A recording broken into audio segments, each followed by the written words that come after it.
Em poucos minutos eu vou te explicar sobre uma coisa que vai realmente te assustar. No mesmo horário em que Sérgio Moro era chamado de ladrão pela esquerda, em uma sessão secreta na CPI do BNDES, Antônio Palocci fez afirmações estarrecedoras. Esqueça o Petrolão. Eu vou te apresentar o maior esquema de corrupção da história humana. O BNDES, ou Banco Nacional de Desenvolvimento Econômico e Social, é uma empresa público-federal, cujo objetivo é o financiamento de longo prazo e investimento em todos os segmentos da economia brasileira. Ele utiliza dinheiro público, como por exemplo o dinheiro que foi retirado do Fundo de Amparo ao Trabalhador, aquele mesmo fundo que teve que parar de pagar boa parte do seguro-desemprego por falta de dinheiro. Em resumo, o banco usa o nosso dinheiro dos nossos impostos. Uma das obras mais comentadas que foram financiadas pelo BNDES foi o Porto de Mariel, que custou para nós 2,3 bilhões de reais. Para você ter uma ideia, 1 quilômetro de asfalto no Brasil custa em média R$1 milhão.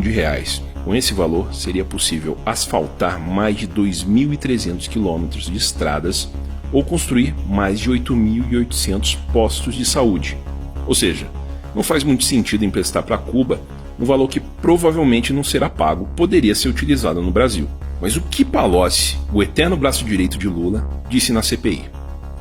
Segundo Palocci, o grande articulador do esquema para roubar o BNDES era Lula, que o total liberado pelo banco em transações duvidosas foi em torno de 500 bilhões de reais, exatamente a metade da quantia que a reforma da Previdência pretende economizar para salvar o país em 10 anos. Palocci afirmou que o ex-presidente tinha como objetivo uma espécie de poder mundial, financiando obras e eleições de nações amigas e ganhando muito com isso. Palocci afirmou que tentou remover de Lula a ideia de utilizar dinheiro público para financiar obras em outras nações, mas que Lula não deu ouvidos. Para conseguir as liberações, era preciso burlar o sistema. Isso nunca foi um problema para o PT. Como o dinheiro era roubado. Para você financiar uma obra em um país qualquer, é preciso que aquele país tenha uma nota de pagamento. Ou seja, você atribui uma nota de acordo com a capacidade daquele país pagar ou não o empréstimo. Um país como Angola, por exemplo, seria classificado com uma nota baixa, ele não teria condições de devolver esse dinheiro para o Brasil. Mas Angola teve mais de 14 bilhões de reais em financiamento do BNDES aprovados. A manipulação ocorria nas notas de risco e garantias para pagamento dos empréstimos. O país que não poderia devolver o dinheiro, magicamente se transformava em um bom pagador. O resultado disso é que esses empréstimos provavelmente nunca serão pagos. O TCU já vem um bom tempo investigando essas movimentações e apresentou um cálculo. O cálculo é o seguinte: cada obra no exterior financiada pelo banco, em média, desviava 50% do valor liberado. Provavelmente todo o dinheiro desviado foi utilizado para se pagar propina no exterior aos agentes envolvidos e provavelmente ao Partido dos Trabalhadores. Palocci confirmou o uso de contas bancárias no exterior para movimentar o dinheiro da propina. Isso quer dizer que devem haver contas no exterior abarrotadas com dinheiro do BNDES em nome do PT. Vamos a um cálculo rápido.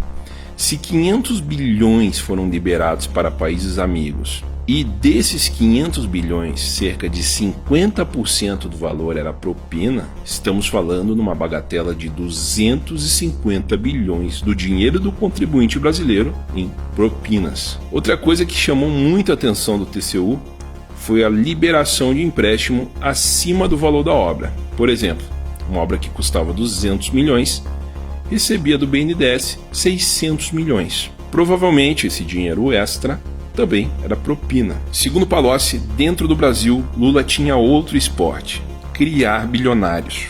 Ele dava a palavra final nos escolhidos para serem campeões nacionais, como o JBS, Odebrecht, Eike Batista e vários outros empresários mega milionários. Enquanto milhões de empresários sofrem todos os dias para manter suas empresas abertas sem nenhuma possibilidade de conseguir um financiamento do BNDES, Lula escolhia a dedo os novos bilionários do Brasil. Mas, como eu disse, esse é só o começo. Algumas perguntas ficam. O desespero da esquerda em tentar tirar Lula da cadeia, o financiamento de hackers internacionais, a compra de algumas pessoas da imprensa, tem algo a ver com esses bilhões? Os empréstimos estão sendo pagos? Qual é o verdadeiro tamanho do rombo nos cofres públicos?